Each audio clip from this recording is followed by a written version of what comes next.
Happy Sunday, and welcome everyone to episode 22 of Video Game Club. A very special episode, as this will be also the first episode of our new series, Side Quests. And if you aren't familiar with Side Quests is similar to Video Game Club, except we play a much longer game over several weeks. Now, let's begin. I'm Tyler, and I have with me today the man, the myth, the legend, the one and only Austin. Hello. Can't believe we made it to 22 weeks. Just makes me want to scream out, 22! And of course, it would not be a Video Game Club meeting, stream, without the wonderful, superb Final Fantasy XIV cult leader, Mox. Hello. Hello, Mox. I'm not the leader of the Final Fantasy XIV cult. Those people are crazier than me. Debatable.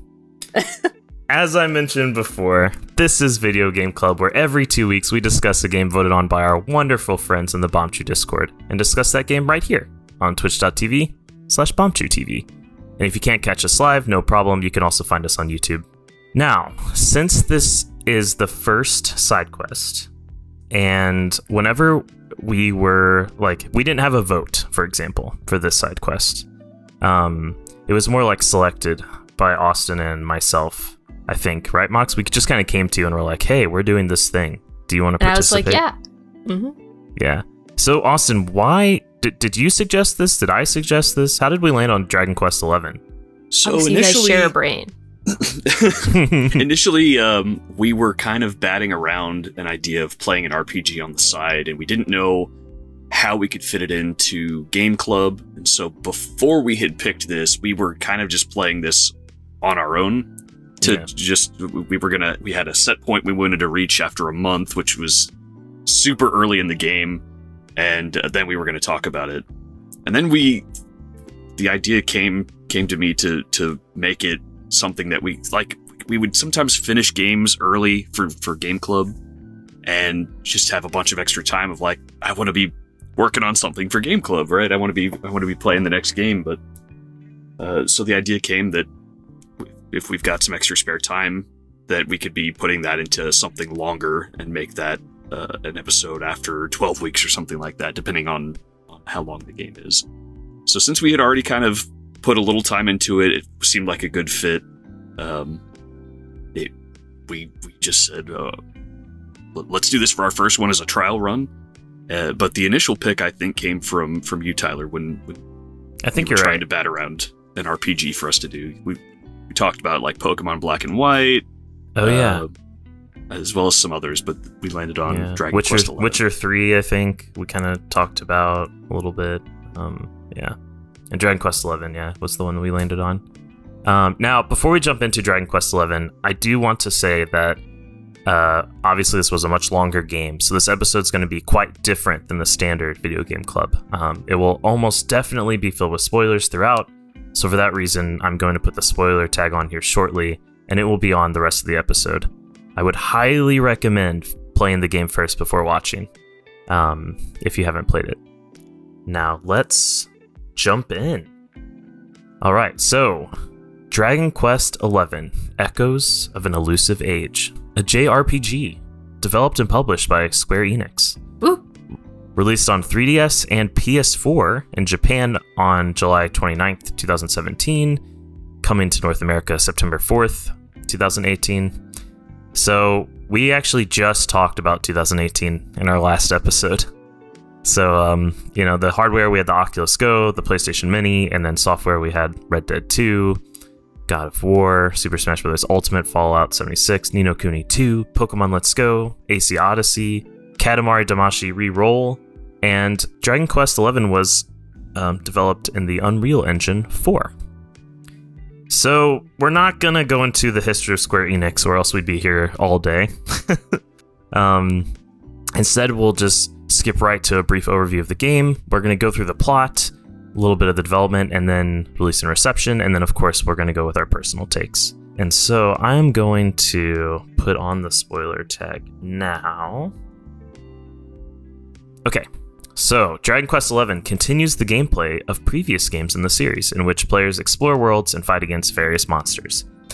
Similarly, like Dragon Quest IX, on land, the game's battle system features no random encounters and shows all enemies on the overworld. It's different whenever you're sailing your ship on the ocean. The battle system also added a freeform camera option, which was inspired by the MMO RPG Dragon Quest X, that allows players to move around that enclosed battlefield. However, it's purely visual, provides no other benefits to gameplay. I mean, you know, it's a Dragon Quest game, right? They're all very, very, very similar. Would highly recommend, if you know absolutely nothing about Dragon Quest, check out the Nintendo games, Dragon Warrior, and you can see like how, you know, the series has kind of changed along the way, but for the most part, it's essentially the same game. Now, the plot. So we're going to get into heavy, heavy spoilers. In fact, some of this was even spoilers for me, because I didn't play the third act of the game, which some would say is still considered part of the game, but after playing so long, I don't know if I was prepared to go further. It's basically an option for people who aren't familiar. It's an optional extra act of the game that comes after the credits. But yeah, it is not a small part of the game. No, it's not. So I'm just going to read through the plot here, provided by our good friends over at Wikipedia, because I feel like it was pretty dang good, just so everyone is aware. Okay, so the game is set in the world of Edria, and begins as the kingdom of Dundrasil is invaded and destroyed by an army of monsters. The protagonist, Hero, an infant during the attack, survives and is found floating down a river by an old man named Chalky in the village of Cobblestone. The protagonist is adopted by Chalky's daughter, Amber, and raised in the village. After the protagonist's coming-of-age ceremony, Amber reveals the truth to him about his birth and adoption, and sends him to meet King Carnelian of Heliodor. And what a mistake that would be, my god. However, the king accuses him of being an evil entity and throws him into the dungeons. Imprisoned, the protagonist meets a thief named Eric, who reveals that he was sent to meet him, as the mark on his hand is proof that he is the Luminary, a legendary hero chosen by the world tree Yggdrasil to save Erdrea from evil. The pair escape and evade capture, later joined by two mages, Veronica, who is trapped in a child's body due to a curse, and her twin sister, Serena. On their quest to help the Luminary reach Yggdrasil, they gain three other companions, Sylvando, a traveling entertainer. I love Sylvando so much. Oh my god, he's the best. He's amazing. Rab, the former king of Dundrasil and protagonist's grandfather, and Jade, exiled princess of Heliodor, who helped the infant protagonist escape during the attack of Dundrasil. The party eventually arrives at the heart of Yggdrasil, which contains the Sword of Light, the Luminary's destined weapon. However, just as the Luminary is about to take it, he and the party are intercepted by Carnelian and his retainers Jasper and Hendrik. It is revealed that Carnelian was possessed by an evil sorcerer known as Mordegon, and that Jasper is Mordegon's agent. The two subdue Henrik and the Luminary's party, with Mordegon taking the Sword of Light and absorbing the heart of Yggdrasil, destroying the tree and plunging the world into an age of darkness. That is the first act, right? Mm-hmm. Yes. So a lot has already happened. Separated from the others, the Luminary returns to Cobblestone, turned into a fortified refuge for Heliodor citizens led by Carnelian and Hendrik, who apologize to the Luminary for all the troubles they caused him. I don't think an apology is enough here. Jesus, come on. But they apologize. Hendrik joins forces with the Luminary, and together they reclaim Heliodor from Mordegon's forces. After reuniting with the rest of the party, except for Veronica, who perished saving the others during the fall of Yggdrasil. Just taking a moment of silence here for Veronica. Yeah, pour one out for Veronica. Damn, that was a sad scene. Mm-hmm. Super sad. The Luminary obtains the means to forge a new Sword of Light, which they use to defeat Jasper and Mordegon, restoring Yggdrasil and the world. And that is the second act. Over, right? Basically. Yep. Now the third act, which I didn't even play. Austin, did you play it? I started it, but I did not get very far into it. All right. And Mox, I'm assuming you didn't. You're not aware. I didn't want. Who wants to replay a game so many times? Okay, so afterwards, the party discovers the means to bring Veronica back within the Tower of Lost Time. There they meet the Timekeeper, who gives the Luminary the power to go back in time and defeat Mordegon before he can steal the Sword of Light and Yggdrasil's heart, thus saving Veronica from sacrificing herself. If you are an achievement hunter like myself, this is a way how you can go back in time and get some achievements that you missed as well, I think. However, due to Mordegon's absence, a dark spirit is able to summon forth a mysterious orb called Erdwin's Lantern and merge with it, thus awakening the game's true antagonist, the Dark One, Kalasmos, who was Kalasmos? Okay, Kalasmos, who was previously destroyed in the timeline of Mordegon's rule. It's the classic, like, don't go back and mess with time because, like, worse stuff can happen sort of situation. That's not true. I disagree with that. What? Because Kalasmos was always, like, not dead. He was just waiting. Like, well, it says he was previously destroyed, though. His spirit was alive, but his body was separated from his spirit. That in Mordegon, in Erdwin's land. It's a classic Lord of the Rings situation here. So he probably, if you hadn't gone back to take him out, he probably would have eventually risen, found a way to come back. Yeah. Yes, thank you for explaining my point way better than I was angry. I'm sorry. Angry Mox on Video Game Club? No, nonsense. The party learns that a prior luminary named Erdwin was betrayed and killed by his mage companion, Morkant, who absorbed... Oh, you're right, but he comes to Morkant. Okay. Sorry. I got excited again. Keep going. Who absorbed Kalasmos' powers and transformed into Mordegon. Since he could not be destroyed forever without the power of the Luminary, Serenica, who was Erdwin's former sage companion and lover, which Serenica is basically like Serena and Veronica are like a combination of Serenica, right? It's their predecessor. Yeah. They're twins, so they share the same like branch of the world tree because they're twins. They're born at the same time, and then so they share the spirit of Serenica. Correct. So where was that cool? I? Isn't that cool? Serenica, It is. Serena, Veronica. I love that. I thought it was Nobody cool. saw it coming, huh? I honestly didn't. Did you guys see it coming? I feel like such an idiot. Yeah, yeah. Erdwin's former sage companion and lover then sealed the weakened Kalasmos with Erdwin's lantern and attempted to return to the past at the Tower of Lost Time, but was turned into the Timekeeper instead. Serenica was. Sorry, we interrupted you. Yeah. No, that's okay. The party then confronts Sorry, it's just really weird to think of Veronica being somebody's lover. Like, I'm thinking of Serena and Veronica, like, as one person, but, like, Veronica's part of that. And when you say Serenica as someone's lover, that's messing with me.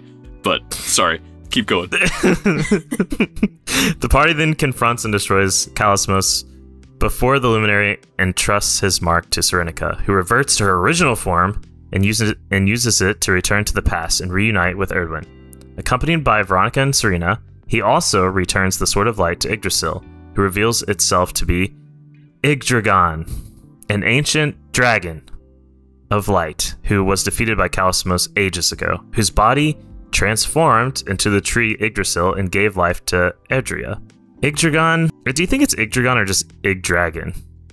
It's gotta be Yggdragon. Yeah, Yggdragon bestows upon the Luminary the title of Erdrick, the mightiest of all the heroes, and keeps the sword for the day when a new hero will need it to defend Erdria from evil.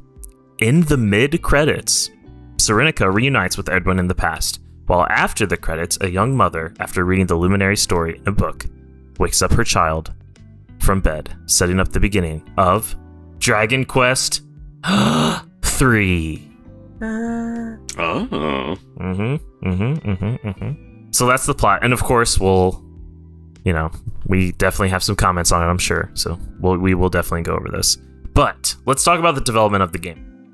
Dragon Quest XI started development in 2013 and was announced in 2015 for PS4, 3DS, and Switch. But wait, 2015? The Switch wasn't formally announced until 2016.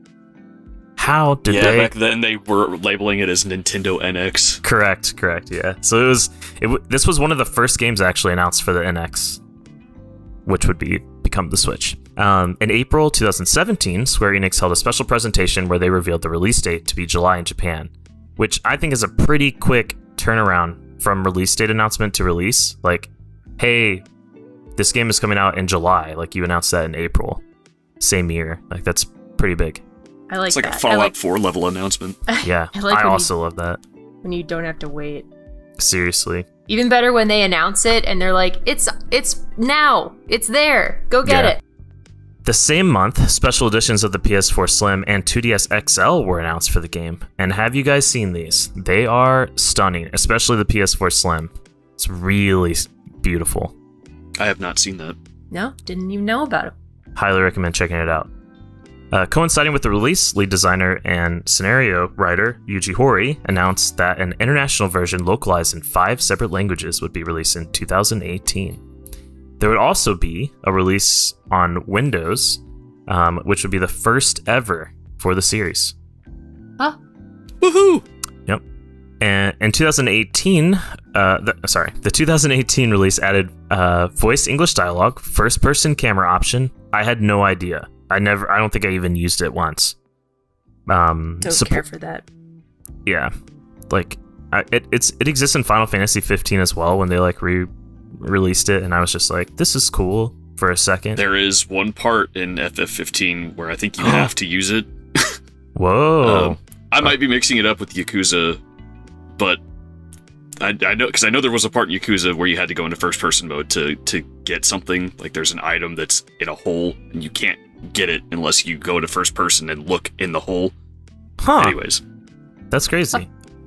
This version also added support for 4K resolution and an additional Draconian Quest hard mode difficulty feature. Square Enix stated they wanted to expand Dragon Quest outside of Japan, and they believed these features, plus a Windows edition, would support that. The 3DS version, sadly, was not localized outside of Japan, and the Switch version was delayed while the team updated it to a newer version of Unreal Engine 4 that the system supports. The Switch version was re-announced at Tokyo Game Show 2018, known as Dragon Quest XI Echoes of an Elusive Age Definitive Edition. It was released worldwide September 27, 2019, and features Japanese voice acting, a 16-bit graphical mode adapted from the 3DS version, an option for orchestral music, and expanded plot elements, and it was released on PlayStation 4, Xbox One, and Windows December 4th, 2020. It was also released for Stadia on March 16th, 2021. And that is the version that me and you played, right, Mox? No, I played it on the Switch version. But the I'm definitive sorry, edition. you're right. Yeah. Yes. And Austin, you played the Steam version, right? So Definitive Edition S is on Steam, but I played just the vanilla original release game, which Mox has dubbed the Sad Edition. It is. We'll talk about why. We can also get into why the version that you played is the Sad Edition, but whoa. Yeah. How the turntables. Okay. Oh my god. Don't you just love how the turntables has just become, in parlance now? I just love that. Yeah. People just say it. It doesn't even mean it doesn't even like an Office reference anymore. I'm sorry, keep going. No, you're fine. So it sold over 2 million copies on the first day in Japan. Yep. Just in Japan? Yep. Dude, on the first day. Huge in Japan. Do you guys want to guess which version sold more? What are options? 3DS and PS4.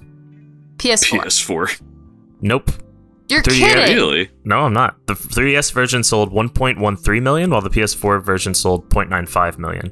Wow, that's a big difference. Yeah, and North America had the best launch month in the series' history, doubling the sales of Dragon Quest IX. Do you mean in America, like in a non-Japan, or just anywhere? In North America, specifically. Okay. Yeah. But it was, like, when they launched in North America, it was the best launch the series has seen.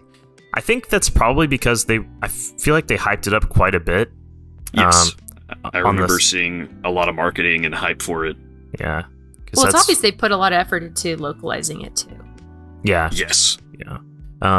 November 2018, they announced that they shipped over 4 million copies worldwide, and September 2020, they announced that they shipped over 6 million worldwide. So it's a pretty successful game. It received generally favorable reviews. The pros were the visuals, the traditional combat, the plot, the characters, the localization. However, there were some cons around not taking risks, being pretty conservative. Some people criticized the sexualization of it, which I could see that. Yeah. And then also the thing that Austin loves, yeah, the thing that Austin loves the most, the MIDI soundtrack as well, was criticized the MIDI quite a soundtrack bit. sucks. Yeah. It was nominated for 6 awards, but received 0. Oh. That... Not that video game awards are super... Not everything, no. So that is Dragon Quest XI in a nutshell. So let's talk about our takes. I want to start with you, Mox. I'm going to ask you some questions. Okay, I want you to... Okay, what is your experience with the series, Dragon Quest? I had played, like, maybe a quarter of, is it 7? The one that has Trodain or Trogdane in it. And you can get those clothes. I'm going to search it, because I don't even know. Dragon Quest 8. 8. Sorry, I played like half of 8. And then I played a lot of Dragon Quest Builders 1 and 2, which are great and way better than I would have expected from a like obvious Minecraft, ripoff. And then that's it. Then this game. Okay. What was your expectations going into this game? Like, were you like, oh, this is going to be a great experience? Or like, were you like not looking forward to it? Or I had heard a lot of people liked it, and a lot of people who normally don't like JRPGs liked it. So I was excited for it. And then it went forever. And I like games that go forever, but this game just kept going. Yeah. Austin, what about you? What's your experience with Dragon Quest, and what were your expectations? So I have played a little bit of Dragon Quest IX. A couple of buddies got that, and they said it had co-op, so I got it to play with them, and then they kind of took off without me, and I stopped playing. The only other thing I could really consider as like tangential Dragon Quest experiences, I've played a decent chunk of Blue Dragon. What's that? Which is obviously not Dragon Quest, but it has some of the same. It was Microsoft's attempt at making a big JRPG for the 360. Yeah, that was my experience with the series up until now. Blue Dragon was an Xbox 360 exclusive JRPG, Mox. I see. Wasn't it? It was also on the DS, I think. Oh, really? Like Blue Dragon Plus, and then there was an anime series as well. But didn't it review kind of not good? There's a lot of weird stuff about that game. Okay. But, yeah. What was your expectations going in? Were you like super hyped, or like kind of dreading it, or? So I had some pretty high expectations. A lot of people had hyped it to me, and I had heard a lot of very good things about it. Despite it being a JRPG, like despite it being a very traditional turn-based JRPG, which I mean, I don't have anything strictly against them. It's just usually I don't find them that interesting. But it was kind of around the same time Bravely Default had been coming out, and that one had managed to sway me, so I had an open mind to it. Right on. Yeah, my experience with the series is like 0 experience. I did play a little bit of Dragon Quest Builders, but it's a little different. I never played any of the other games at all. Like, I would say like the only experience I have would be playing WarioWare, and there was like one of the characters. Whenever you're like playing through the micro games, he's like doing a Dragon Quest adventure. Oh my god. That would be like my only experience. I don't know if that counts. Yeah, probably not. It's kind of wild how much people in Japan love Dragon Quest, to where like it gets referenced in a lot of other games. Like it gets kind of referenced in Yakuza 0, and then it's just full on referenced like as like to where they actually got permission from Square Enix for Yakuza 7. Yeah, for like a dragon. Yeah. I think the slime too. The slime. I think everybody can recognize that, not say, "Oh, that's Dragon Quest," but they're like, "Wow, that's slime." I've seen that before. And I think that slime like influenced a lot of like the what's the enemies in Breath of the Wild, the jellies. Oh, yeah. The chews. Yeah, I think that's definitely from Dragon Quest. I can see like there being some influence there. There's also like just slimes in like every RPG now. And I wonder if that started with Dragon Warrior. Well, what about pourings in Ragnarok? Ragnarok Online's super old too. Anyway, keep going, sorry. No, you're good. My expectations were pretty high, but I just because I've heard like really good things about it, but I was not that excited. Like, it was a game that I wanted to play, but I was sorry, something just really strange just happened on stream. It's still happening. The like video's acting up. Ooh. Anyway, my expectations were that I probably wouldn't finish it or wouldn't enjoy it, just because I have had bad luck with RPGs, JRPGs specifically, like in the past, where I just like didn't really like them or wasn't able to finish them. There's no like real reason why. I just would kind of get bored with the combat and then fall off. Yeah, so now, Mox, I'm curious, like, what was your like favorite part of the story and like your least favorite part? My favorite part, I think, is exclusive to the S whatever special edition, which is between Acts 1 and 2. You get to follow around all the people as they're separated. That's hilarious. Why are you laughing? I hated that part. Why? Because it was so drawn out, but go ahead. It was so cute. I loved, like, you got to learn a little bit about everybody's, like, personality, and they're all like, well, you know, I named my character Hero because I didn't realize how annoying that would be. They were like, Hero's gone. What am I supposed to do? I guess, you know, in his honor, I'm gonna help people. And they all just helped people. It was so cute. What was your, like, least favorite part?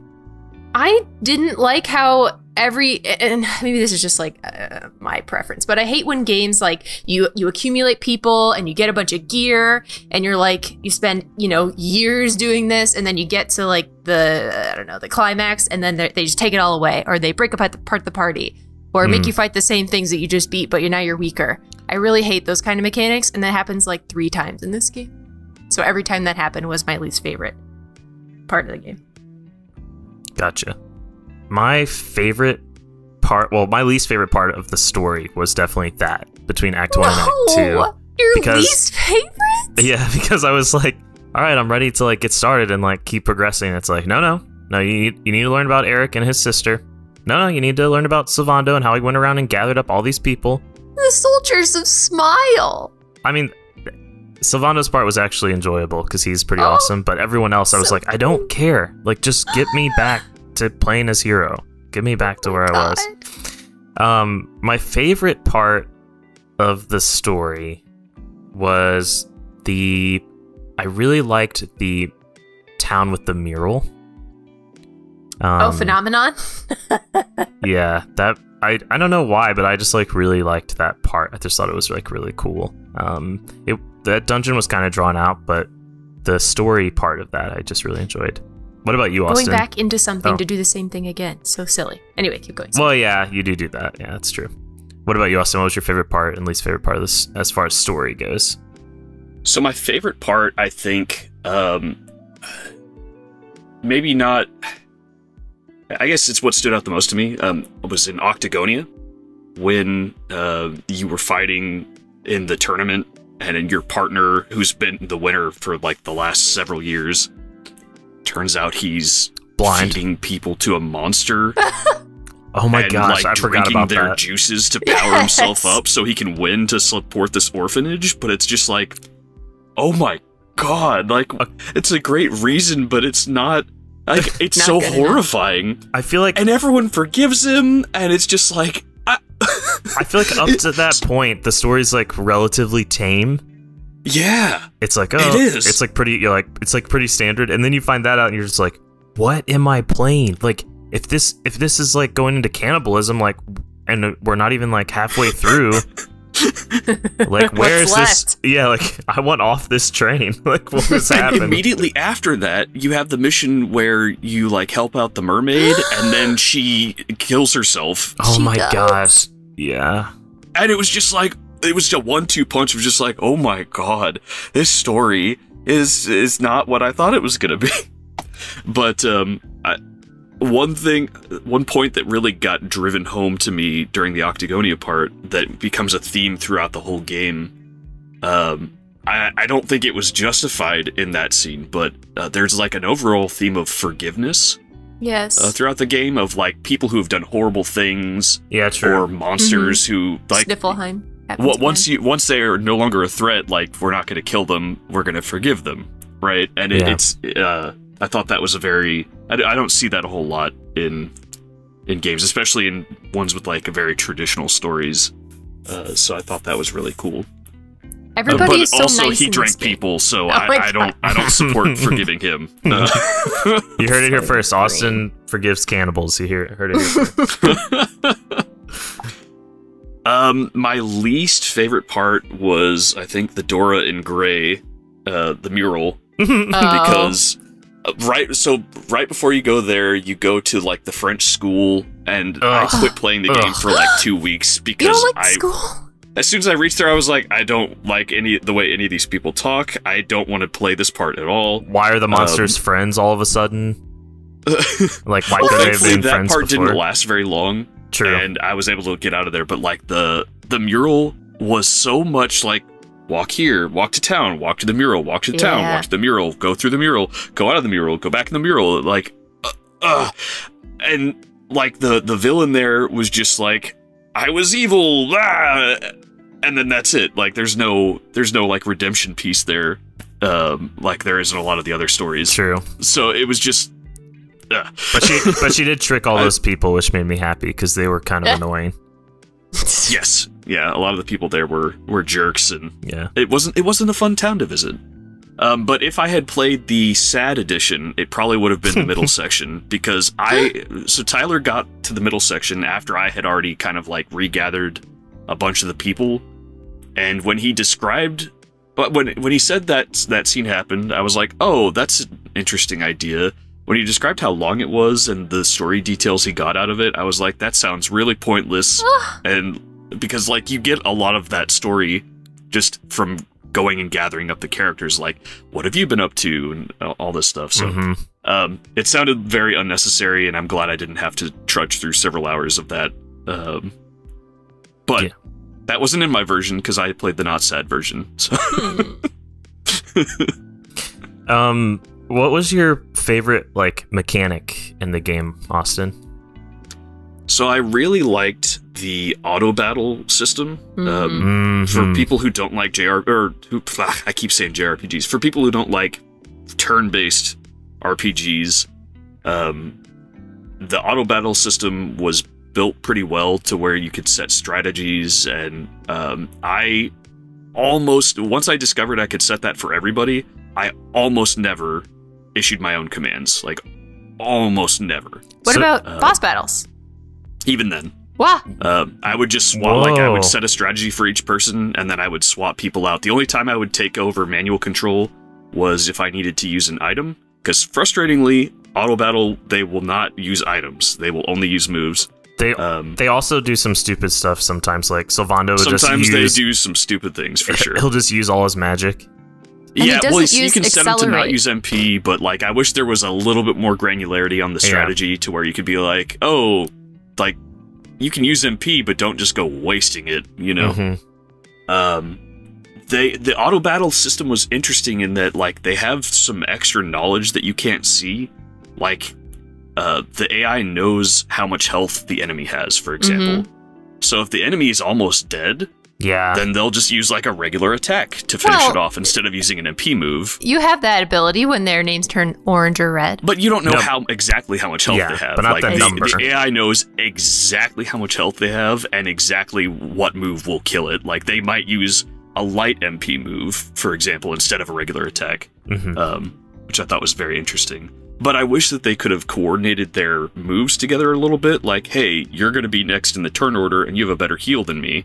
I can do damage and you can't. Maybe you should do the heal instead of me. But then Hero would be like, I better heal myself for half of what you're going to do it and waste my MP. But I mean, overall, it worked well enough that I didn't get frustrated by it, and it was worth it to me to not have to deal with menuing during that and just kind of setting the overall strategy and upgrade paths for each person. I also really... so it was a kind of a tie between that and the metal slimes, just as a small feature. So in a lot of RPGs, there will be an upgrade skill for... get an extra 5% experience or something like that from all battles.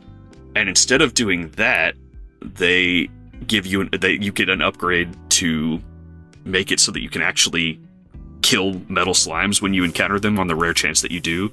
And when you do, it's gobs of experience. Like you get just tons. A ton of experience, like a level or two sometimes. Yep. All at once. And it felt a lot cooler, and like I had earned, like I could feel all that extra experience all at once rather than just over time. A 5% increase over time is useful, but like I don't ever feel it, so it's just kind of like I never noticed it. But so I really like that as a different approach to that feature. Was there any mechanics that you like absolutely hated? Item management. I really hated the item management. Yeah. Both in the fact that the auto battle wouldn't ever use items, and the fact that each person, you have to set each person's items, right? It's not just like, here's an item bag that everyone shares. Like, there is that, but they can't use those during battle. Yeah, only outside. Which is, yeah. So that was really the only thing that really bothered me. It's like Fire Emblem, though. Have you played Fire Emblem? Yeah, I have. I mean, in Fire Emblem, they're all separated, right? So that they all go their separate ways on the battlefield. Here, you're all together in one fight. So, like every other JRPG I've played, everyone shares. Like, if you use an item, it comes out of the item bag, right? Yeah, not out of like your character's pocket, who's standing right next Unless to you're another playing like character. Pokemon, and you're like, here, hold this item and use it when you think it's the right time. What about you, Mox? What were your like favorite mechanics? Least favorite? Well, I was Austin was like, wow, I really enjoy the auto battle. Like, I don't know, 8 weeks ago, and I was like, aren't you playing the game? Really sassy. And he was like, yeah. And I was like, okay, I'm better than you because I play the game. And then I did the same thing. Turned on auto battle, never looked it back. So I won't say that, because I did like the fun size forge. That was pretty fun. It was like a cute little mini game. I like mini games.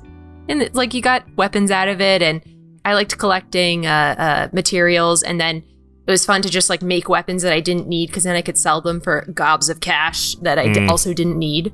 I liked that part. That was fun. What about that casino? You didn't spend it all. Oh my god! Don't even get me started about how much time I spent in the stupid casinos. There's a quest where you have to get a what's it called, a jackpot.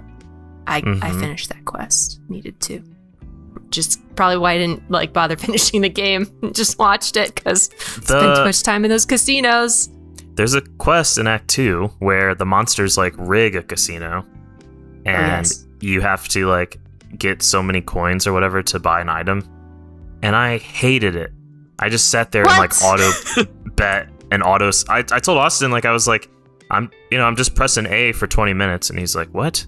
I was like, yeah, because he must have gotten super unlucky because they rig it in your favor. Yes, you could just play the I got slimes a jackpot one. like on the second spin. Yeah, which was crazy. And so when I heard your experience, I was just like, oh my god, that's crazy. How unlucky did you get? And that was like part of the whole like middle section, so it made it even longer for me. Like that whole, and I was just like, anyway. I liked that part. Like they tell you eventually that you need to buy something. I had already bought like 3 of them, and they were like, oh, would you like to move on? You need to buy this thing for me. I was like, here you go. Would you like more? I didn't even talk to him first. But they do rig it in your favor. You can play with Ulysses on Slime Quest for so long, and you just get into the special mode immediately. It's interesting that they added it though, to like that it's in the game. That's kind of cool. Maybe it's been a staple in the whole series. I don't know, but it was kind of cool to see. My favorite mechanic was definitely the auto battling stuff, of course, and how you could like increase the speed and make it like super fast. That made the game super enjoyable. Fun was fact, one piece though, that I was missing on the sad version. On the version, not the definitive edition, you cannot do that. You can still set up auto battle, but you can't do like 2x, 3x, or whatever it is. Yeah, you can't change the speed of battle, but at the same time, I feel like the time that I lost on battles, I made up for from not having to play the middle section. Fair enough. You missed out. Fair enough. But that's kind of stealing from Austin, and I don't want to do that. So one of the other mechanics that I really liked was the skill tree, and like how that works, and how you need to, for some skills you have to like, like unlock ones near it so that you can get the next one. Like some of them, like, oh, you have to unlock like 4 of them that are touching this. The other thing that I really liked was it was very easy and not punishing to reset your skill tree. Mm-hmm. Yes. And that made me feel really warm inside, because I'm always scared every time I invest in something. I'm like, I'm gonna do the wrong thing. I'm gonna pick the wrong thing and I'm gonna be screwed. It's gonna happen. I'm gonna have to grind, or I'm gonna have to do this or that. But they make it really easy. So like, I started off sword and board with hero, and then I changed to like two-hander, and it was so easy just to like go in, change your skill tree. So that was really cool. My least favorite mechanic is also the item one. I got burned by that actually, because I was a little under-leveled, and I thought I was like, I got tons of healing items, I'll be fine. And that was not the case at all. Yeah. So that was kind of not cool. I also just wasn't a big fan of the gambling stuff that's in there. It's a very small mechanic. Like, it's not even, it's not really that critical, but it just wasn't that fun. I also like the fun size forge mocks. I liked finding the equipment and stuff. One of the things that I would do, especially in the beginning of the game, was I would try to clear out all the maps. So when you go to a map, you can see like which monsters you have fought if you're playing the definitive edition. If you're playing any of them, though, you can see which items you've grabbed, and it'll show you like basically sparkly spots. Yeah, and question marks will exist on your like item log of the map if you like are missing an item, and it'll show you like where that spot is. So go to this spot, grab that item, and then either another question mark thing will show up or not. So I don't know, I really like that. Okay, let's talk about party members. Mox, who did you use? Who did you like? Who did you bench? Why? Sylvando's the only character that you need. He has healing and buffs and great attacks, and he says the funniest things. So true. He was the best. And also Jade is like just kills everything. So those two. Okay. What about you, Austin? So I swapped around a lot depending on what was going on, but for the first half, once I had 5 people, actually for the whole game, once I had 5 people, Eric never came back into my party. He sucked. I agree. I can't explain why, but I didn't like his presence. I didn't like him. His energy. Eric I just didn't want to see him on my screen. Just, I had other people that I wanted to see that I was better friends with, and I didn't want him. I upgraded the heck out of him. He got some really cool moves, and I never got to see any of them in action because he never showed up in my party again. Austin was not vibing. His stealing sucked. That was his only like benefit. I never used it because the item management was terrible. Why am I going to steal an item if I can't even use it? Yeah. Once Hendrik was in my party, once he joined up, I kept him in my party quite often because he was just like, anytime I'd run into a boss or something that was would annihilate me, Hendrik he'd live through it. Did you have him use axes or? Axes. I had him use sword and shield. Okay. Oh, is axe like deer? Mox? What's up? I used axe and sword. What are you saying? Oh, okay, sorry. I thought you were correcting my grammar. I thought axes wasn't a word, and I was about to like just lose it. I was like, what? Have a mental breakdown. Is it deers too? Is it fishes? Moosin'. Yeah. Sorry. Anytime that I needed to like do more damage and not tank as much, I would swap in, blanking on her name now, Jade? Jade. Yeah. Yes. Spear and lady. she would either kill things with her ice spear or she'd do booty attacks. Oh my god, I hated that attack so much, but it was so good. Booty attacks are awesome. Yeah, they were great. It's Hip similar to drop. like Peach's attack, right? In Smash. Yeah. But Yeah. I don't know, Jade's is so much more gross than Peach's. I don't know why. Nah. I really liked having Serena around after like that. After you get her back the second time, Same. because she was just super Powerful. and every time you leveled her up, she would get like gobs Yep. of ability points, and she had some very expensive abilities. But like, oh my god, she was really, really awesome to have. I gave her the ability that lets her double cast sometimes, Same. and oh my god. Whenever you need heals and she can double cast, it's huge. It's like a massive change in the game. Yeah. Until I had her around, if I really needed a lot of healing going on, as well as like if I was having to deal with a lot of status effects, I would keep Sylvando around because he could just keep everybody up. And as well as I finally managed to get him to do some good damage. Yeah. Once I got him some good abilities, but Rab was also pretty frequently in my party, especially once I lost Veronica and Serena. Rab's trash. But What? I mean, What? he does the all around. So he was like my best healer for a while. Once I lost them, but I would keep him as a secondary for boss fights, just because if I have two healers that can raise people, then sometimes like a bunch of my party would get destroyed, and one of them would always live, so they could get everybody up, which was good. I used Hero always. Yep. And then Serena as my healer. She was amazing. I'm glad she didn't die. I would have been, jeez.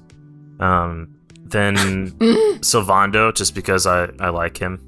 I just thought he was cool. And I also didn't like Eric, so I would just put Hendrik in or Jade. I wasn't a big fan of Rab. I did use him.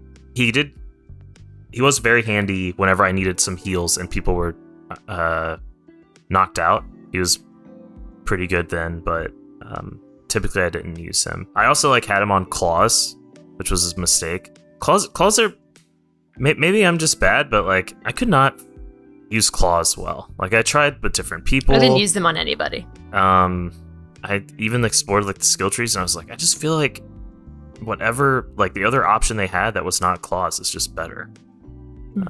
Same with whips. Yeah, Sylvando. Yeah, I gave Sylvando a whip, and I regretted that. Yeah, same. Exact same. Also, speaking of the weapon types, that was one thing that kind of ticked me off in the skill tree.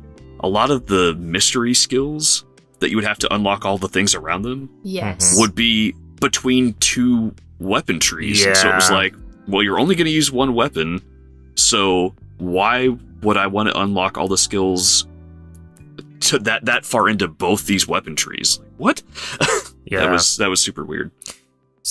So, would you, having played this one, will you be playing Dragon Quest XII, Mox?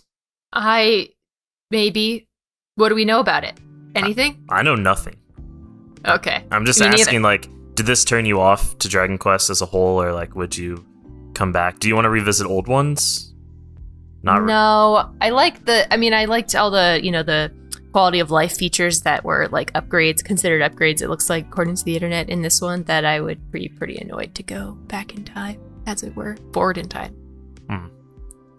What about you, Austin? Would you go back in time or So play the other games? Sorry, not actually go back in time, but No, this one's Right, a right. prequel. I would be open to playing another game in the series if it was this accessible. I think one of the things that scared me off from playing through the third act was I heard it was a lot harder, and it sounds like that's where you really get into the actual RPG part where you can't really rely on auto battle and you have to really min-max a lot of stuff. No, But that's what I had heard anyways. And that was what turned me off from really digging into the third act at all. So, if another game in the series was as accessible as this one was, especially if it's the next one, that I would definitely be down to do that. So Dragon Quest XII gets released on Windows whatever. Like you would, if it got good reviews, like you might pick it up, independent, like just to play on your own. Yeah. Yeah. Okay. Yeah. I think this actually made me want to play other JRPGs that I've slept on, like Final Fantasy XII. I never played, and whenever I was talking with Austin about like the auto battle system, he was like, "Yeah, they have this like, what are they called?" They're called gambits. Gambits. They let you program your party members to behave in very specific ways, which is really awesome. Yeah, that sounded super like interesting to me. I also like, Bravely Default. Yeah, I never played that. I never beat Final Fantasy VII. Like, there's just all kinds of JRPGs. Octopath Traveler, like, I got really far, never finished it, but I love the music and everything. Like, maybe I should just like push through, you know, and see what games have some sort of auto battle or have some sort of like little things like that that are really respectful with your time, to see like which ones I should visit. I did play Ni no Kuni 2. I guess that was probably the first like JRPG that I played, but it's not turn-based. Right? Yeah, no, it's not turn-based. Ni no Kuni 1 is, I believe. No, also not. Okay. Yeah, so like, I don't know. It was kind of it has a different. weird battle system. Yeah, it was kind of different. Anyway, but yeah, overall, if anyone comes out, I'll check it out, but I don't know if I'll revisit. I am curious about the MMO that they have, and like, I'd be interested if they brought that to the West and what that would look like. Like if they're like, Dragon Quest XII, it's MMO, it's coming to the West day one, like, here it is. I'd be interested in checking that out. All right, it's time for your overall summary. I'll go first. I really enjoyed it, and I'm glad I played it. I thought the game was great, and I would give it an 8 for great, because it was great. It was definitely one I would recommend for anyone who likes turn-based RPGs or JRPGs in general.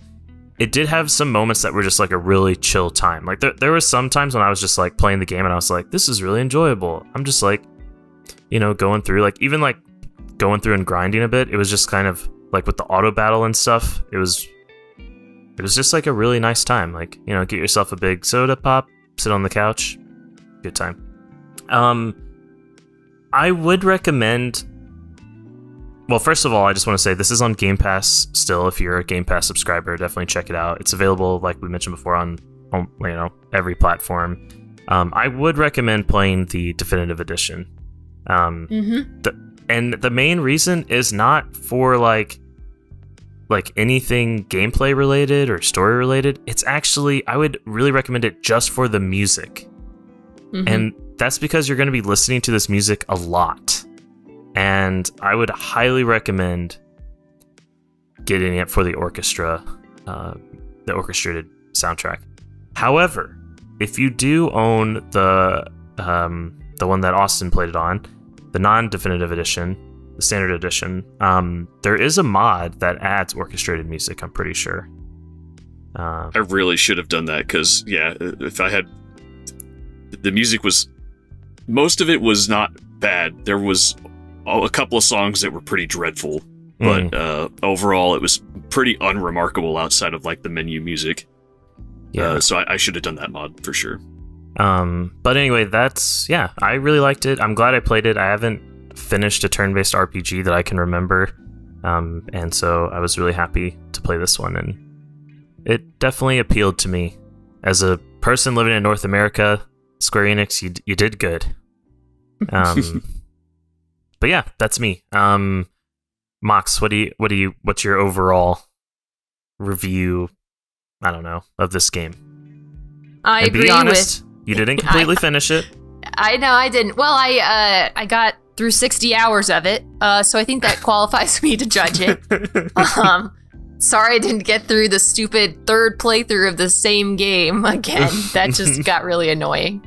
But I would also give it an 8 for great. I like you. I would kind of just like, you know, get my food, put some like Twitch stream on, and just auto battle through some of the second time playing through half of these dungeons. But I enjoyed doing that. It was, you know, like you said, really chill. The music was good.